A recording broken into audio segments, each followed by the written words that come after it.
क्या हम किसी के मन को चुटकी में पढ़ सकते हैं? अगला व्यक्ति आपके बारे में क्या सोच रहा है, उसके मन में आपके लिए क्या विचार चल रहा, हम जान सकते हैं? तो जवाब है हाँ, ये बात बिल्कुल सच है। और आज मैं आपको बताने जा रहा हूं कि आप किसी का भी मन पढ़ सकते हैं, वह भी बड़े ही आसानी से। लेकिन इसके लिए आपको कुछ नियमों और कुछ बातों का ध्यान रखना होगा। किसी के मन की बात को पढ़ने की स्वतंत्रता हर किसी में होती है, बशर्ते आप इसे सही तरीके से सीखें और अभ्यास करें। आज हम इस कला को आचार्य चाणक्य की नीतियों और बुद्धिमत्ता के आधार पर समझेंगे। एक बार चाणक्य अपनी कुटिया के बाहर बने छोटे से बगीचे में गए और एक गुलाब का फूल तोड़कर लाए।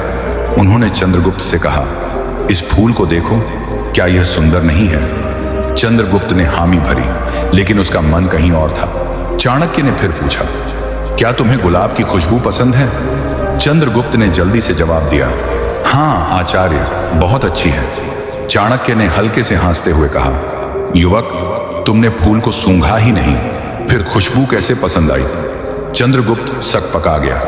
चाणक्य ने आगे कहा, तुम्हारा मन यहां नहीं है, तुम मगध के सिंहासन के बारे में सोच रहे हो। तुम धनानंद को हराना चाहते हो, लेकिन डरते हो कि कहीं तुम्हारी योजना असफल ना हो जाए। चंद्रगुप्त की आंखें आश्चर्य से फैल गईं। उसने सोचा, यह कैसे संभव है?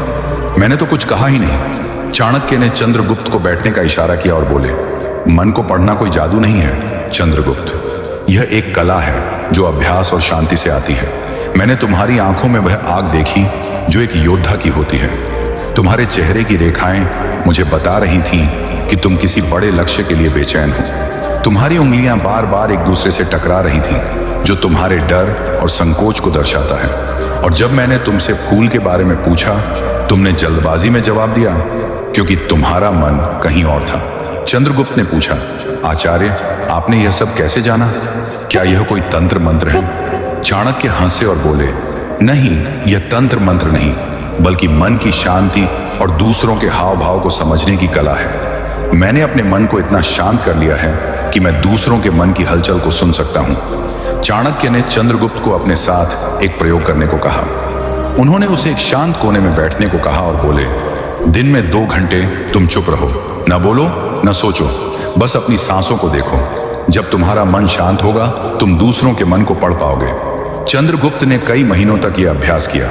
धीरे धीरे वह लोगों के हाव भाव, उनकी आंखों की चमक और उनके शब्दों के पीछे छिपे इरादों को समझने लगा।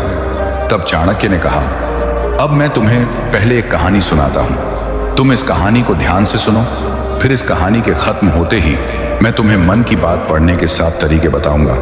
कई साल पहले हिमाचल की हरी भरी वादियों में सरयू नदी के किनारे एक छोटा सा गांव था। वहां 2 भाई बहन रहते थे। बड़ा भाई रमेश, जो देख नहीं सकता था, और छोटी बहन अनीता, जो गांव में एक छोटा सा बगीचा संभालती थी। अनीता का बगीचा खूबसूरत था, लेकिन जंगली जानवर अक्सर उसकी फसलें बर्बाद कर देते थे। अनीता को इससे बहुत परेशानी होती थी। एक दिन उसने सोचा कि क्यों ना अपने अंधे भाई रमेश की मदद ली जाए, जो अपनी तीक्ष्ण सुनने की क्षमता से जानवरों की मौजूदगी को भांप सकता था। अनीता ने बगीचे के बीच में एक छोटा सा मचान बनाया और रमेश को वहां बिठाया। उसने कहा, भैया, अगर तुम्हें किसी जानवर की आहट सुनाई दे तो अपनी लाठी से मचान पर जोर से ठोक देना, इससे जानवर डरकर भाग जाएंगे। रमेश ने अपनी बहन की बात मान ली और हर दिन मचान पर बैठकर बगीचे की रखवाली करने लगा। जब भी उसे कोई आहट सुनाई देती, वह लाठी ठोकता और जानवर भाग जाते। इस तरह बगीचा सुरक्षित रहने लगा। एक दिन एक शाही सिपाही, जो एक जंगली सुअर का पीछा कर रहा था, बगीचे के पास पहुंचा। उसने रमेश को देखा और पूछा, क्या तुमने यहां एक सुअर देखा है? रमेश ने जवाब दिया, मैं अंधा हूं, मैं कैसे देख सकता हूं, पर मैं इतना बता सकता हूं कि जो जानवर यहां से गुजरा वह तुम्हारे पीछा करने लायक नहीं है। तुम अपना समय बर्बाद कर रहे हो। सिपाही हैरान हुआ और बोला, तुम अंधे हो, फिर भी इतने यकीन से कैसे कह सकते हो कि वह सुअर पीछा करने लायक नहीं है? रमेश ने शांति से समझाया, मैंने उस जानवर के कदमों की आहट सुनी। उसकी चाल भारी और धीमी थी, जैसे कोई गर्भवती मादा जानवर हो। एक सिपाही को ऐसी मादा का शिकार नहीं करना चाहिए। सिपाही और भी हैरान हुआ। उसने अपने साथियों को उस जानवर को ढूंढने भेजा।